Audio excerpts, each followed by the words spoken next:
Hello everyone, Robertinho here. Welcome back to the channel. This is Lecture 5 in our series, How to Visualize Theory on the Instrument, Functional Harmony. In our last lesson, we took a major step, moving from abstract theory to practical application. We studied major scales, built diatonic chords in 7 different keys, and explored the foundational 1, 4, 5, and 2, 6, 3 chord progressions, one of the most important structures in Western music. Today, we go deeper by introducing a new concept essential to understanding how music works, functional harmony. In this lesson, you'll learn how to identify the harmonic function of each chord within a key, why certain chord progressions feel natural or emotionally strong, how chords interact to create tension, movement, and resolution, and most importantly, how to apply all of this directly on your guitar. As always, our approach is visual and practical. We'll work with chord maps, progressions, and patterns you're already familiar with, now with a new level of understanding. This is a key step for anyone who wants to compose, improvise, or simply gain a deeper grasp of how songs are built, even the ones you've heard 100 times before. Before we begin with our lesson, let me point these. Basically, when people start studying music, they begin with the pentatonic scale, and some chords attempting to play some songs they listen to. Spent much of their lives learning to play guitar in a somewhat unstructured way, trying out different methods and approaches, and now, perhaps a decade later, find themselves at a critical point thinking, I still can't make the connections between what I've studied. Everything feels scattered, and I'm still lost. Nothing against that, really, but ideally, if you've been following along with the lessons here, you've probably noticed that some of these topics have already been explained in a more formal way, naturally pointing you in the right direction where the lessons should connect. That's why it's super important that you understand the step-by-step structure of these lessons. I'm not just talking about words that make you think that these lessons can do magic on their own. It won't happen. I'm talking about musical theory for you to understand. Recapping: circle of fourths and the 12 sequence major, minor tones. After that, you'll understand a little more about intervals. Understanding intervals, you'll start mapping the major scale on the fretboard, and with that, you extract the pentatonic, you assemble chords, you construct organs. Everything practically with the structure of the major scale, which has its relatives. Then you explore chord formation based on this structure. And then comes the harmonic issue, which will alter just one note to enhance sound. And then the melodic minor, which will alternate another note, and which will alternate an entirely different harmonic field. So basically study like that, and you will surely organize everything in your mind. So major scale, cycle of fifths and fourths, major scale, and understanding that with intervals, you'll move to the more practical part, which is major scale mapping. Then extracting from the major scale that you've already understood the intervals, you go pentatonic, blues pentatonic, major pentatonic, minor pentatonic, and so on. Functional harmony, tonic, subdominant, and dominant. In today's lesson, we're going to take our first steps into the world of functional harmony, and the best way to begin is by understanding triads. Triads are the simplest form of chords, just 3 notes, the root, the third, and the fifth. But don't be fooled by their simplicity. They hold the key to understanding how harmony works in any key. In functional harmony, every chord serves a purpose. It either gives us a sense of stability, tonic, movement, dominant, or direction, subdominant. Let's look at the key of E major as our starting point. It has 7 triads, one built on each note of the scale. E major is our tonic. It feels like home. A major is our subdominant. It wants to move away from home. B major is our dominant. It builds tension and wants to resolve back to tonic.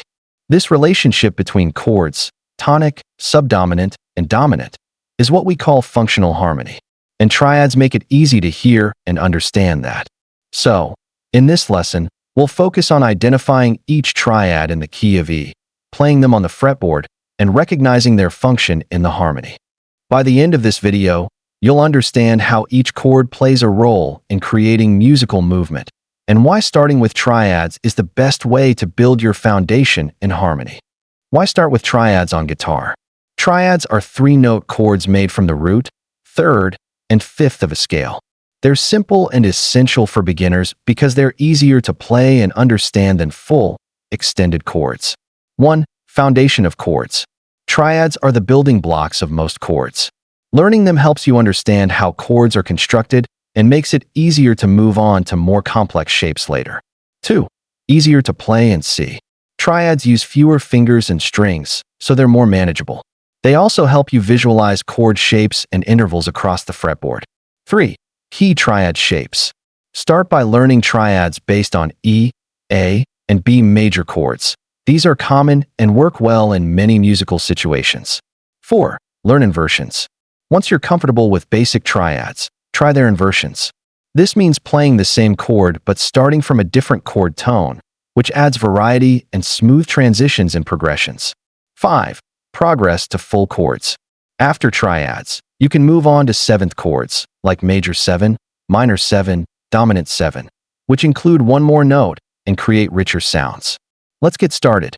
Let's begin to explore by listening to the first chord progression, 1, 4, 5, 1. That's tonic, subdominant, dominant, and a return to the tonic, one of the most foundational movements in Western harmony. Let's hear how it sounds.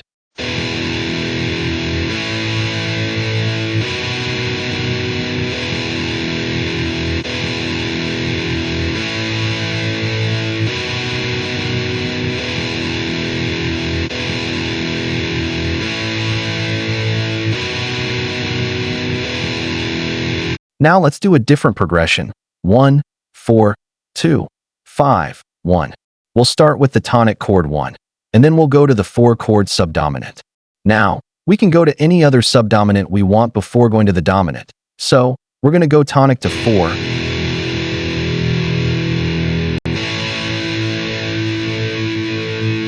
4 to 2, 2 to 5, and 5 back to 1. Now let's have a slightly longer chord progression. 1, 3, 6, 4, 2, 5, 1. Tonic 1, tonic 3, subdominant 6, 4, and 2, dominant 5, and back to tonic 1. It sounds really cool. You may have noticed that many of our chord progressions often conclude with the 5 chord resolving back to the 1 chord.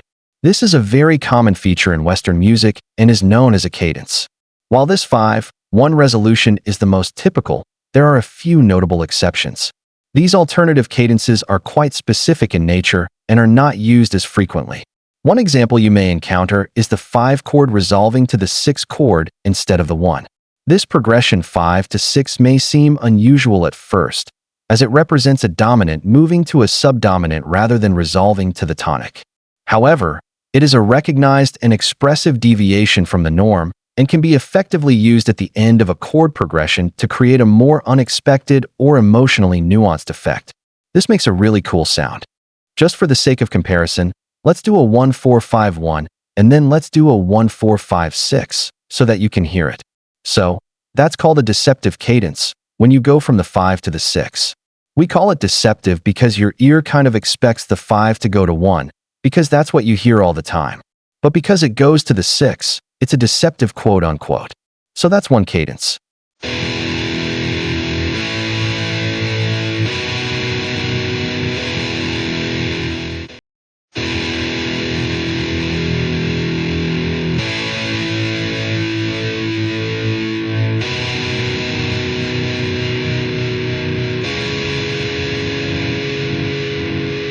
There's another cadence that we should also take a look at called the plagal cadence.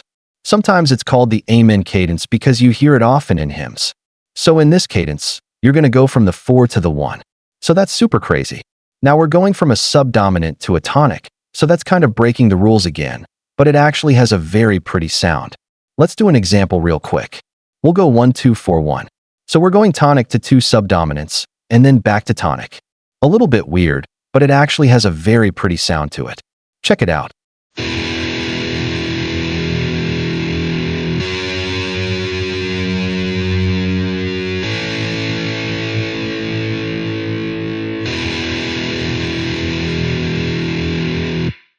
Alright, that's pretty much all you need to know, but let's go ahead and take a look at minor keys.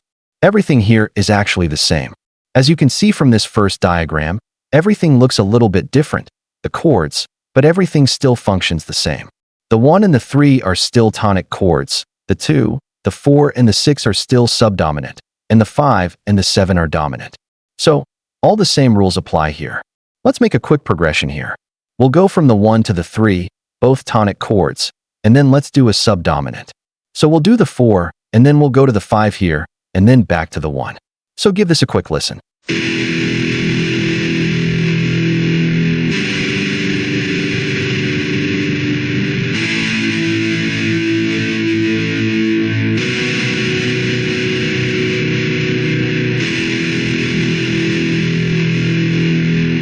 Brief here.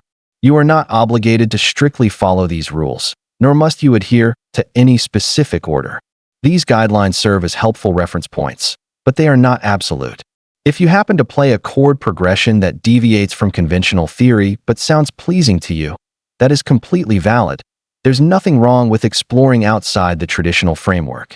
For a long time, I believed that one had to stick exclusively to functional harmony progressions. However, I've come to understand that this is not the case. There is ample room for creative freedom, and you're encouraged to explore and experiment with what resonates with you. With that in mind, feel free to be adventurous in your musical journey. Let's move on. Understanding the importance of the two progression charts.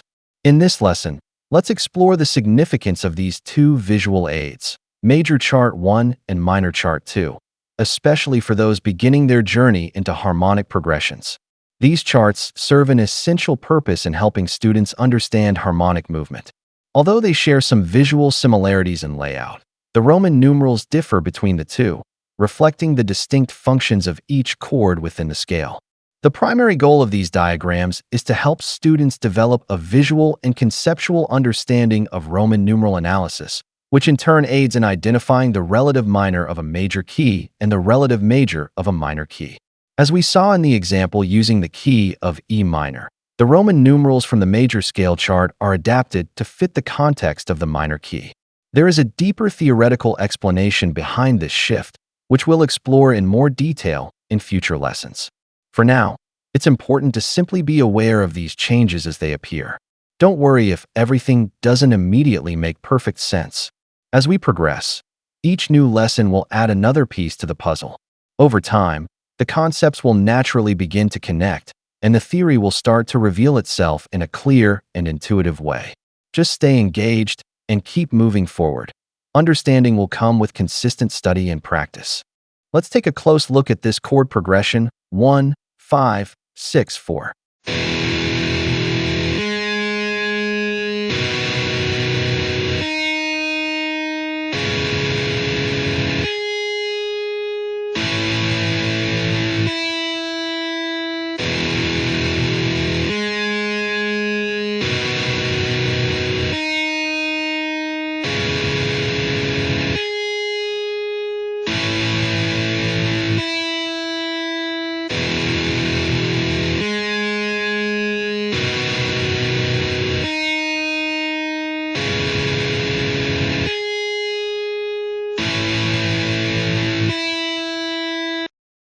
Question: in a chord progression, do you necessarily need to go back to 1 tonic? No, it is not necessary for a chord progression to end on the tonic chord, the 1 chord. While the tonic chord is a common ending, particularly in traditional Western music, it's not a strict requirement, and music has no rules in that sense. In the next lesson, we go into more depth of these two scales by analyzing them into some bands that predominantly use natural minor, harmonic minor, and minor pentatonic scales in their guitar solos and songwriting. How these musicians switch between the minor and major pentatonic scales, sometimes even within the same lick or phrase. A large portion of their songs are in E minor, making the E minor pentatonic scale a common choice for guitarists. Thank you for being here till the end of this video, and I will see you soon. I can accomplish the following lesson. In order for me to do all this work, I ask you for your support.